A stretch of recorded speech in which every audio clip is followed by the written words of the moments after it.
হরে কৃষ্ণ। আমি সবাইকে স্বাগত জানাচ্ছি আজকের অধিবেশনে। আজকে আমরা আলোচনা করতে যাচ্ছি চশমা থেকে 5টি শিক্ষা, the 5 lessons from a spectacle। অনেকে চিন্তা করতে পারে চশমা থেকে আবার শিকার কি আছে। চশমা তো পরার জিনিস। অনেকে স্টাইল করার জন্য সানগ্লাস পরে, স্টাইল করার জন্য চশমা পরে। এটাকে এখান থেকে আবার শিকার কি আছে? হ্যাঁ, চশমা থেকেও শেখার মতো অনেক কিছু আছে যদি আমরা শিক্ষা নিতে চাই। তো আর শুরু করার পূর্বে আমি একটা অনুরোধ করতে চাই, আপনারা যারা ইউটিউবে এই ভিডিওটা দেখছেন, আপনারা আমাদের চ্যানেলটা যদি সাবস্ক্রাইব না করে থাকেন তাহলে অবশ্যই আমাদের চ্যানেলটা সাবস্ক্রাইব করে আমাদের এই ছোট্ট পরিবারের সদস্য হয়ে যান। তো চলুন আমরা শুরু করি। চশমা থেকে 5টি শিক্ষা। প্রথম শিক্ষা, কেন আমরা চশমা পরি? যাদের দৃষ্টিশক্তি কম, চোখের সমস্যা, ভালো করে দেখতে পায় না, তারা যেন ক্লিয়ারলি দেখতে পায়, ভালো করে দেখতে পায়, সেজন্য তারা চশমা পরে। অর্থাৎ আমাদের যে দৃষ্টি শক্তির যে সীমাবদ্ধতা, সেটাকে কাটিয়ে ওঠার জন্য আমরা চশমা পরি, যাতে আমরা সবকিছুকে স্পষ্ট দেখতে পাই। একই রকম ভাবে এই জড়জগতে যখন আমরা জীবন ধারণ করি, তখন আমরা অনেক কিছু ঠিক মতো বুঝতে পারি না, দেখতে পারি না, অনুভব করতে পারি না। আমাদের জীবনে অনেক ঘটনা ঘটে, সেগুলোকে আমরা ক্লিয়ারলি দেখতে পারি না, উচ্চতর দৃষ্টিভঙ্গি থেকে দেখতে পারি না। আমরা মনে করি কেন এত দুঃখ পাচ্ছি, বা কেন এত খারাপ ঘটনা আমার ঘটছে, কেন আমার রোগ ব্যাধি হচ্ছে। এই সমস্ত ঘটনাকে যখন ঘটে আমরা হতাশ হয়ে পড়ি, আমরা মর্মাহত হয়ে পড়ি, কারণ আমরা স্পষ্টভাবে সেই ঘটনাগুলোকে দেখতে পারি না, বিশ্লেষণ করতে পারি না। এই সমস্ত হতাশাজনক পরিস্থিতিতে উচ্চতর দৃষ্টিভঙ্গি থেকে সেই ঘটনাগুলোকে দেখতে হলে আমাদের একটা চশমা দরকার। কি চশমা? সেই যে চশমা, সেটাকে বলা হচ্ছে শাস্ত্র চক্ষু। শাস্ত্র চক্ষু বলা হয় সেটাকে। মানে এই ঘটনাগুলোকে আমরা শুধুমাত্র ঘটনা হিসেবে দেখবো না, এটাকে আমরা শাস্ত্রের দৃষ্টিকোণ থেকে দেখব, শাস্ত্রের চোখ দিয়ে দেখব। শাস্ত্ররূপী একটা চশমা আমরা পরবো, যে চশমাটা দিয়ে আমরা এই সমস্ত দুঃখ দুর্দশা, প্রাকৃতিক দুর্যোগ, রোগ ব্যাধি, এগুলোকে আমরা ক্লিয়ারলি দেখতে পাবো। কারণ গীতায় বলা হয়েছে জন্ম মৃত্যু জরা ব্যাধি দুঃখ দোষানুদর্শন। এই জড়জগতে থাকলে সবারই কিছু সমস্যা থাকবে। হ্যাঁ, সে যেই হোক না কেন, সবার এই সমস্যাগুলো কিছু না কিছু একটা থাকবে সমস্যা। শাস্ত্রে এটা গীতায় বলা হয়েছে। গীতায় বলা হয়েছে দুঃখালয়ম অশাশ্বতম। এই জড়জগৎটা হচ্ছে দুঃখালয়, সবার মধ্যে কিছু না কিছু দুঃখ থাকবে। আমাদের কি কথা, এমনকি যারা ভগবানের পিতামাতা, যেমন দেবকী বসুদেব, তাদের দুঃখ ছিল না? তাদেরও দুঃখ ছিল, তাদেরকে জেলখানায় বন্দি করে রাখা হয়েছিল। নন্দ মহারাজ এবং যশোদা মাতা, তাদের দুঃখ ছিল না? তাদেরও দুঃখ ছিল। কৃষ্ণ তাদেরকে ছেড়ে চলে গেছে মথুরাতে, আসবে আসবে বলে আর আসে না। কৃষ্ণের বিরহে তারা দুঃখ পেয়েছে, অনেক দুঃখ পেয়েছে, অনেক কান্না করেছে, কান্নার নদী হয়ে গেছে, অনেক দুঃখ পেয়েছে। তারপর আমরা যদি দেখি যে দশরথ মহারাজ, যিনিও কৃষ্ণের বাবা ছিলেন, তার দুঃখ ছিল না? তারও দুঃখ ছিল। দশরথ মহারাজের জীবনে তার সমৃদ্ধশালী রাজ্য ছিল, খ্যাতি ছিল, প্রতিপত্তি ছিল, সবকিছু ছিল। তার অনেক স্ত্রী ছিল, তার ক্ষমতা ছিল, সৈন্য সামন্ত ছিল, বল ছিল, সুনাম ছিল, সব ছিল। কিন্তু একটা শূন্যস্থান ছিল। কি শূন্যস্থান? তার সন্তান ছিল না। তার কোনো তার কোনো পুত্র সন্তান ছিল না যে পরবর্তীতে রাজা হবে। সেজন্য দশরথ মহারাজ অত্যন্ত দুঃখিত ছিলেন যে পরবর্তী রাজা কে হবে। আমাদের সবার জীবনেই এরকম শূন্যস্থান আমাদের সবার জীবনে আছে। হয়তো আমাদের পুত্র আছে, আমাদের পরিবার আছে, ধন সম্পদ আছে, কিন্তু আমার স্বাস্থ্য খারাপ, শূন্যস্থান। স্বাস্থ্য খারাপ মানে সে একটা শূন্যস্থান। অথবা এমন হতে পারে না, পুত্র আছে, ভালো টাকা পয়সা আছে, স্বাস্থ্য ভালো আছে, কিন্তু সম্পর্ক ভালো না, সম্পর্ক খারাপ, তার মানে আরেকটা শূন্যস্থান। এভাবে আমরা যদি বিচার করি, আমাদের সবার জীবনেই এরকম একটা ফিলিং দ্য গ্যাপস, এরকম একটা শূন্যস্থান সবার জীবনে আসে। এটাই হচ্ছে জড়জগতের নিয়ম। আমরা যেই হই না কেন আমাদের জীবনে কিছু দুঃখ থাকবে। সেজন্য যদি আমরা এই বিষয়টা বুঝতে পারি, এই জড়জগৎটা হচ্ছে দুঃখালয়ম, তখন আমরা এই শাস্ত্র চক্ষুতে দেখছি এটাকে, হ্যাঁ, গীতার দৃষ্টিকোণ থেকে দেখছি। সেজন্য দুঃখ আসলেও আমরা বিচলিত হব না। দুঃখেষু অনুদ্বিগ্ন মনা সুখেষু বিগত স্পৃহ। দুঃখ আসলে আমরা বিচলিত হব না, সুখ আসলে আমরা মোহিত হব না। এটাকে বলা হয় শাস্ত্র চক্ষুতে দেখা, অর্থাৎ শাস্ত্ররূপী চশমা পরে প্রত্যেক ঘটনাকে দেখা। এটা হচ্ছে চশমা থেকে প্রথম শিক্ষা। চশমা থেকে দ্বিতীয় শিক্ষা হচ্ছে যথা দৃষ্টি তথা সৃষ্টি। যথা দৃষ্টি তথা সৃষ্টি। যথা দৃষ্টি তথা সৃষ্টি মানে কি? আপনি যদি হলুদ কালারের চশমা পরেন, সবকিছু হলুদ দেখবেন। আপনি যদি কালো কালারের চশমা পরেন, সবকিছু কালো কালো দেখবেন। আপনি যদি সবুজ কালারের চশমা পরেন, সবকিছু সবুজ কালার দেখবেন। আপনি যদি লাল কালারের চশমা পরেন, সবকিছু লাল দেখবেন। অর্থাৎ আমরা একটা বস্তুকে কিভাবে দেখবো সেটা নির্ভর করছে চশমার উপর, কি ধরনের কি কালারের চশমা আমরা পরছি। আমার চোখটা যদি ঘৃণায় পূর্ণ থাকে, তখন আমি একজন ভালো মানুষকেও ঘৃণা করতে থাকবো। আমার চোখটা যদি ঈর্ষায় পূর্ণ থাকে, তখন আমি একজন সাধারণ মানুষ, সরল মানুষ, তার সাথেও আমি ঈর্ষান্বিত হয়ে পড়বো। আমার চোখে যদি কাম থাকে, তাহলে আমি সবাইকে কামের দৃষ্টিতে দেখবো। যথা দৃষ্টি তথা সৃষ্টি।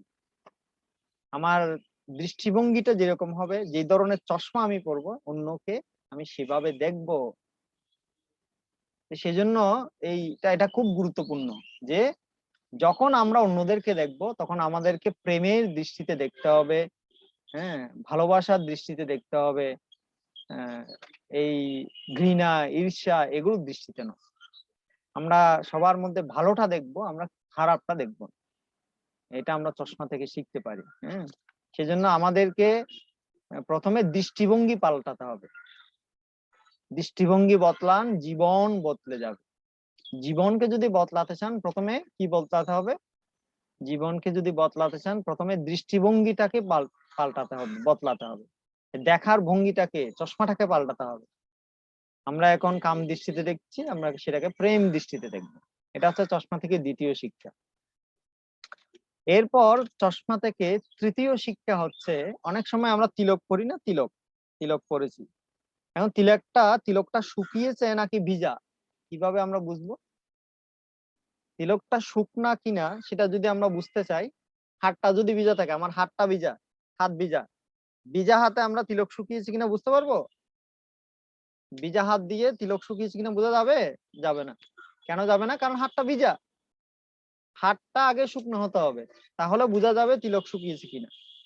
একই রকম ভাবে আমাদের দৃষ্টিটা যদি কলুষিত দৃষ্টি হয়, আমাদের চশমাটা যদি কলুষিত চশমা হয়, তাহলে আমরা যখন ভগবানের বিগ্রহের দিকে তাকাবো, শাস্ত্র বলছে ভগবানের বিগ্রহ হচ্ছে ভগবান থেকে অভিন্ন। ভগবানের বিগ্রহ এবং ভগবানের মধ্যে কোনো পার্থক্য নেই। প্রতিমা নও তুমি সাক্ষাৎ ব্রজেন্দ্র নন্দন। কিন্তু যখন আমাদের দৃষ্টিটা কলুষিত দৃষ্টি হবে, যখন আমাদের দৃষ্টিটা কাম দৃষ্টি হবে, প্রেম দৃষ্টি হবে না, তখন আমরা ভগবানের বিগ্রহকে কাঠের মূর্তি বলে মনে করব, পাথরের মূর্তি, মাটির মূর্তি বলে মনে করব। কৃষ্ণ বলছেন, তুমি তোমার জড়চক্ষু দিয়ে আমাকে কখনো দেখতে পাবে না।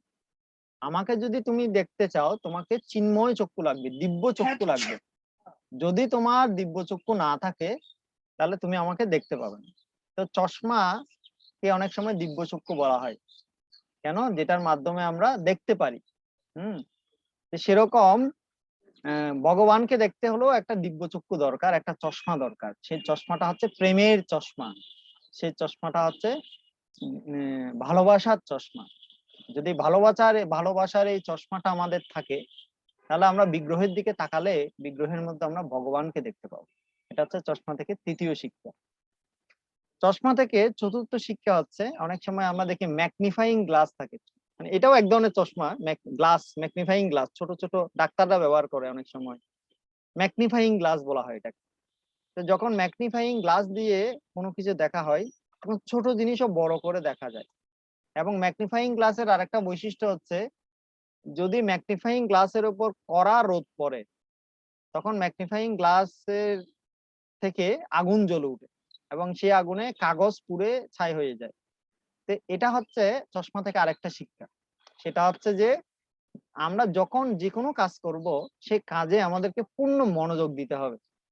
কেন ম্যাগনিফাইং গ্লাস থেকে আগুন জ্বলে ওঠে? কারণ ম্যাগনিফাইং গ্লাস যে সূর্যের যে তাপ সেটাকে একদম কনসেন্ট্রেট করে, সেটাকে একনিষ্ঠভাবে গ্রহণ করে মনোযোগ সহকারে সেন্টারে। যখন ম্যাগনিফাইং গ্লাসের সেন্টারে সূর্যের আলো পড়ে সেটা উত্তপ্ত হয় এবং আগুন জ্বলে ওঠে। সেরকম আমাদের কনসেন্ট্রেশন পাওয়ার যদি কেন্দ্রীভূত হয়, আমাদের মনোযোগ শক্তি যদি একনিষ্ঠ হয়, এক নিবিষ্ট ভাবে যদি আমরা পড়াশোনা করি, নিবিষ্ট ভাবে যদি আমরা কোনো কিছু করি, কোনো কাজ করি, সেটা অনেক দিন আমাদের স্মৃতিতে মনে রাখতে পারবো, সেটা আমরা কখনো ভুলে যাব না এবং আমরা অনেক বেশি কিছু অর্জন করতে পারবো। সেজন্য মনোযোগের এই যে শিক্ষা সেটা আমরা চশমা থেকে পাই, ম্যাগনিফাইং গ্লাস থেকে আমরা পাই। সেটা হচ্ছে চশমা থেকে চতুর্থ শিক্ষা। চশমা থেকে আরো কিছু গুরুত্বপূর্ণ শিক্ষা আমরা পাই। এর মধ্যে একটা হচ্ছে, যখন আপনি দেখবেন আপনার চোখের সমস্যা হয়েছে এবং আপনি জানেন না আপনার পাওয়ার কত, তখন আপনি একজন চক্ষু বিশেষজ্ঞ ডাক্তারের কাছে যান এবং ডাক্তার কি করে, আপনাকে একটা চশমা পরিয়ে দেয়, আপনাকে একটা চশমা পরিয়ে দেয় এবং সেখানে গ্লাস দেয়, একটা একটা গ্লাস দেয়, সেটা পাল্টায় আরেকটা দেয়, সেটা পাল্টায় আরেকটা দেয়, তাই না? অর্থাৎ আপনার রোগ নিরাময় করার জন্য, রোগ নির্ণয় করার জন্য চশমাকে তারা ব্যবহার করে। অনেক সময় এটা শুধু চোখের সমস্যার ক্ষেত্রে না, অন্যান্য অঙ্গে, শরীরের যে অন্যান্য অঙ্গের সমস্যার ক্ষেত্রে অনেক সময় ডাক্তাররা বিশেষ ধরনের চশমা পরে, সেটা দিয়ে তারা দেখে। হ্যাঁ, সেটা দিয়ে তারা দেখে কোনো অঙ্গকে বা বিশেষ কোনো অংশকে তারা ভালো করে দেখে। রোগ নির্ণয়ের জন্য চশমা ব্যবহার হয়। তো এটা চশমা থেকে আরেকটা শিক্ষা, সেটা হচ্ছে আমাদের হৃদয়েও এরকম কিছু রোগ আছে। প্রত্যেকটা মানুষের হৃদয়ে কিছু রোগ আছে, কিছু ব্যাধি আছে। কাম, ক্রোধ, লোভ, মদ, মোহ, মাৎসর্য, যেগুলো হচ্ছে রোগ ব্যাধি, যেগুলো আমাদের হৃদয়ের ডিজিজ, হার্ট ডিজিজ।